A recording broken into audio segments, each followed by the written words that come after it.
Natural hair colour కోసం చూస్తున్నారా? అయితే Anoos henna and black expert వాడండి. జై శ్రీకృష్ణ.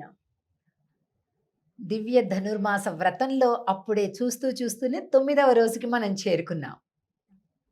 ఆండాళ్ తల్లి మిగిలినటువంటి తన అందరి స్నేహితురాళ్లతో కలిపి స్వామి శ్రీకృష్ణుడి దగ్గరికి చేరటానికి ఆయన ఒక వ్రతం చెయ్యాలి, దేశమంతా లోకమంతా సుభిక్షంగా ఊరంతా చక్కటి వానలతోటి ఉండాలి అంటే ఏమి వ్రతం చెయ్యాలి అనే దాని గురించి, ఎలా చెయ్యాలి అనేది చెప్తారు. కాబట్టి వెళ్ళండమ్మా కృష్ణుడి దగ్గరికి అని పెద్దలే పంపిస్తున్నారన్నమాట. అలా వెళ్ళేటప్పుడు ఒక్కొక్క గోపికలు అందరు కలిపి వెళ్ళాలి అని అందరూ తెల్లవారుజామునే ఇంకా చీకటి విడక ముందే బయలుదేరారు. అలాంటి సమయంలో కొంతమంది గోపికలు పాపం నిద్ర మెలకు కాక వీరితో కలవలేదు. అలా ఎవరైతే కలవలేదో ఒక్కొక్కరిని కలుపుకుంటూ వెళ్తుంది ఆండాళ్ తల్లి. దీనివల్ల మనకి తెలియాల్సిన విషయం ఏంటి? ఎవరైనా భక్తి సాంప్రదాయంలోకి వారికిగా వారు రాకపోయినా మనం వారికి ఇందులో ఉండేటటువంటి ఆనందాన్ని తెలియచేసి వారికి అర్థమయ్యేలాగా చెప్పి వారిని కలుపుకొని భగవత్ సన్నిధికి వెళ్ళాలి అని అర్థం అన్నమాట. అలా ఇప్పటి వరకు ఒక 3 గోపికలు అయిపోయారు. 6వ పాసురం నుంచి ప్రారంభిస్తే 6, 7, 8 3 పాసురాలలో 3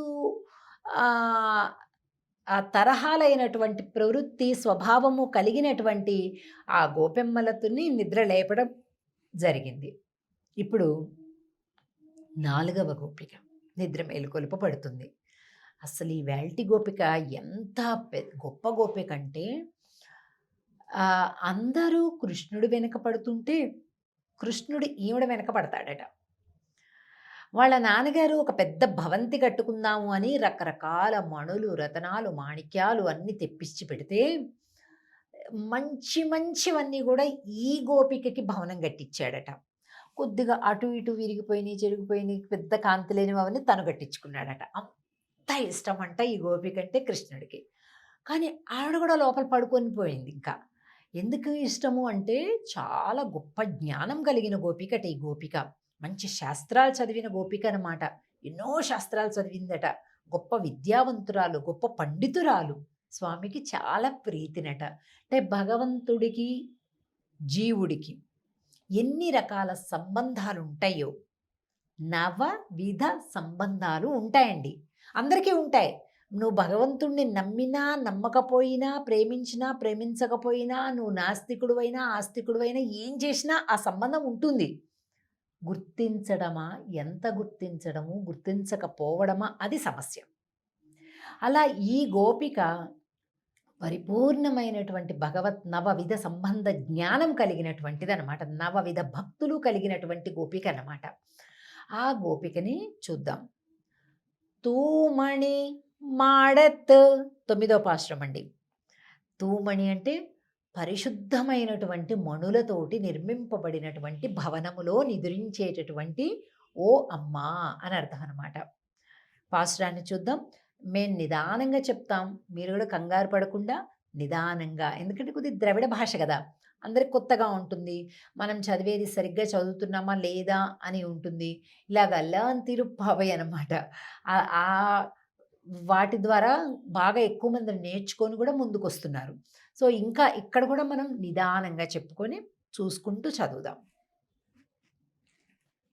తూమణి మాడత్ சுத்தும் விளக்கெரியா தூபம் கமஜ துயிலனை மேல் கண்வளரும் மாமான் மகளே மணிக்கதவம் தாழ்த்திரவாய் மாமீர் அவளை எஜுப்பீரோ உன்மகள்தான் ஊமையோ அன்றிச் చెవిడో ఆనందలో ஏமப்பெருந்துயில் மந்திரப்பட்டாளோ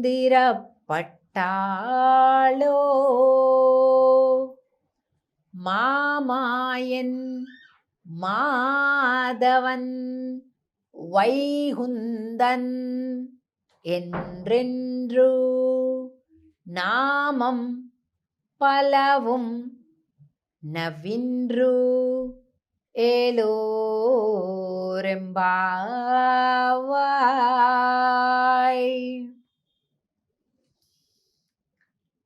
ఈ గోపిక యొక్క ఇల్లు పరిశుద్ధమైనటువంటి మణులతోటి కట్టింది. మనం సిమెంటు ఇసుక కదండి వాటితో కూడా కట్టుకుంటాం, ఇటుకలు వీటితో కట్టుకుంటాం. కానీ ఈ గోపిక ఇల్లు ఎలా ఉందట, మంచి మంచి మణులు, కెంపులు, వజ్రాలు, పచ్చలు, వైడూర్యాలు, మొత్తం ముత్యాలు వీటితో ఉందట. తూమణి మాడత్తు సుత్తుం విళక్కు ఏరియా. ఈ లోపల ఉన్నటువంటివన్నీ కనిపిస్తున్నాయంట బయటికి. లోపల ఏమేమవుతుంది, ఎలా ఉందంట, ఈవిడ ఒక మంచం మీద హాయిగా పడుకొని ఉందంట. వాళ్ళ అత్త పక్కనే ఉందంట, వాళ్ళ అత్త పక్కనే వాళ్ళ అమ్మ కూర్చుంది. వీళ్ళు ఆమెను అత్త అని పిలుస్తున్నారు. వాళ్ళ అమ్మ కూడా పక్కనే కూర్చుందంట మంచం పక్కన. చుట్టూతో మంచిగా దీపాలు, హ్యాంగింగ్ దీపాలు, స్టాండ్ దీపాలు, అన్ని దీపాలు పెట్టుకుందంట. హాయిగా పడుకొని నిద్రపోయిందట. ఏంటండి దీపాలు అంటే, చుట్టూ దీపాలు అంటే జ్ఞానముతో నిండినటువంటి గోపిక, అనేక శాస్త్రాలలో పాండిత్యం కలిగినటువంటి గోపిక అని అర్థం అన్నమాట. చెప్తున్నారు మంచిగా ధూపం అంట, మంచి పరిమళాలు వెదజల్లేటటువంటి ధూపం. అంటే ఏంటి, దీపము ధూపము రెండు ఉన్నాయి అంటే శాస్త్రజ్ఞానము ఉంది, అలాగే భక్తి ఉంది. కొంతమందికి శాస్త్రజ్ఞానం ఉంటుంది, భక్తి ఉండదు. కొంతమందికి భక్తి ఉంటుంది, శాస్త్రజ్ఞానం తెలియదు.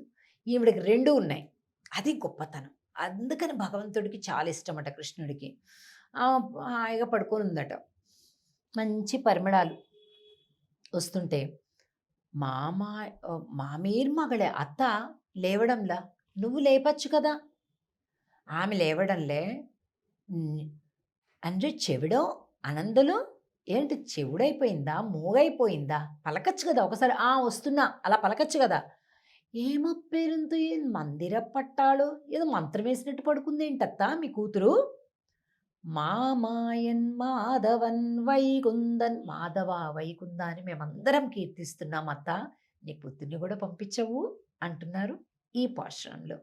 ఇంకా 10వ పాశ్రంలోకి రేపు ప్రవేశించబోతున్నాం, చూద్దాం. జై శ్రీకృష్ణ. ఆండాళ్ తిరువడిగళే శరణం.